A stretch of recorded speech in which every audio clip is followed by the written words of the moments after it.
Hello, in today's video I want to talk about how to make pail feeders that have the stainless mesh insert. And the way I use these feeders, I make an undercover that has a 1-inch foam in it, and I put the feeders in there. This is just a medium super box, and then my lid. And that keeps everything nice and contained, and I don't have to worry about any robbing, and everything's out of the weather. And having a 1-inch insulation on the inside the lid, it keeps the syrup warmer. I can feed pretty late into the year. So where I purchased these lids or these buckets, I'll leave the link on the description. But these are a 1-gallon food-grade plastic bucket, and this is a lid that has a gasket in it. And that's important with these feeders, is you need this gasket to keep your syrup from leaking out when you flip them over. So from U.S. Plastics, this bucket and this lid you can get for about $3.50. What you're going to do is you're going to drill a hole in the lid, a 2-inch hole. I use a hole saw bit. You could probably use a step down drill bit or anything that would cut a clean circular hole inside of there. Once you get your holes cut, you're going to cut your stainless mesh inserts. This is a number 40 stainless steel mesh. You can get this from Amazon for $13. On Prime, you can get it shipped for free. And I get a 12 by 12 sheet for $13. And I trace a circle on here that's larger than the diameter of the hole. You want about 1/4 inch to overlap your hole all the way around.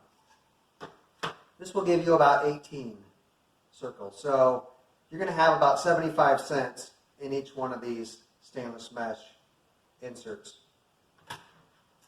And that's going to bring the cost of your bucket to about $4.30. Next, you're going to take a torch. I use the torch that I start my smoker with. And you're going to just go like that. You're going to heat up in a circle your pattern. I usually set this down on something flat, and I heat it up. And while I'm doing that, you'll see the mesh will start to get red hot. And as it gets hot, you're going to want to take a screwdriver or anything, a piece of wood, anything, and you're going to start pushing down on it.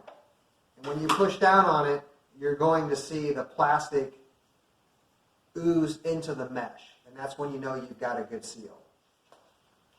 So you can see on this one, the mesh, the plastic is bonded all the way around the mesh. And just push on it with your finger when you're done to make sure it's all tight.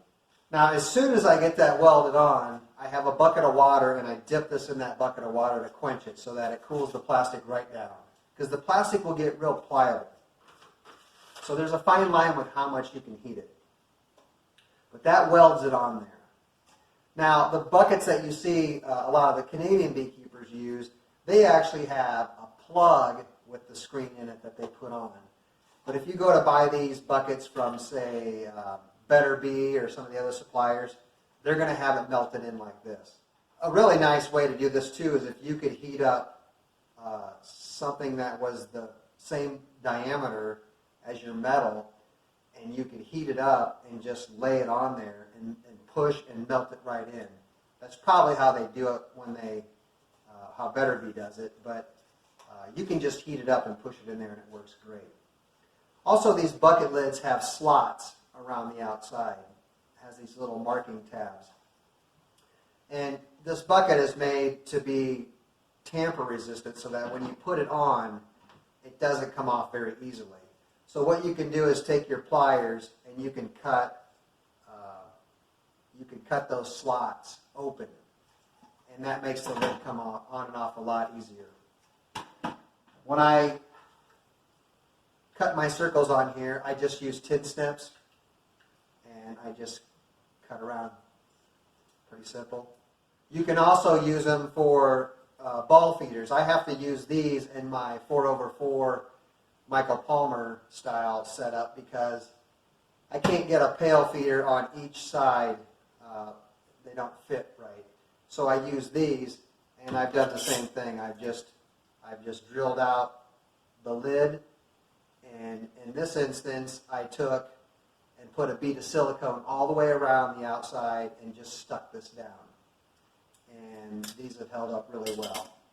Now, if you just have a small split, a 5-frame split, 4-frame split, 2-frame mating nute, you're probably going to want to just use the lid and poke some holes in it and kind of slow the feeding down. But when you really want to get out a lot of feed, these mesh are just great because the whole thing stays wet and lots of bees can get up on it and feed, and they really work well. It takes probably, on a full-size 10-frame colony, they can suck one of these down in 3 days. If they're really feeding hard, they'll every 3 days I'll have to go out and change the bucket.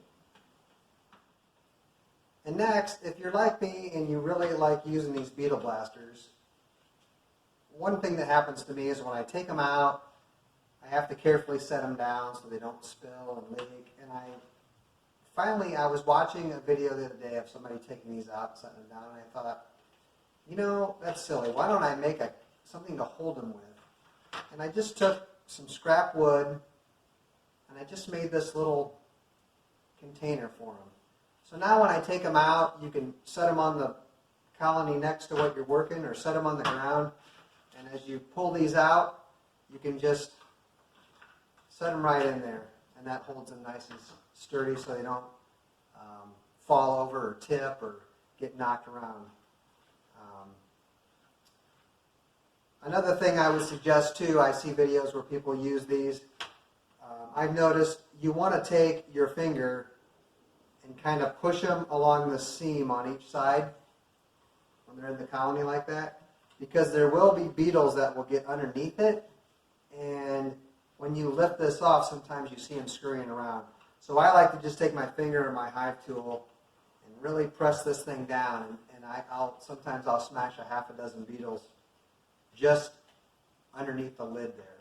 So next time you're in the wood shop, I'm sure you're like me, you got scrap wood laying around. If you like beetle blasters, make yourself a little frame, to hold them. And then when you're going through the colonies, you don't have to worry about these things falling over and all the oil leaking out of them. Thanks for watching. See you in the next video.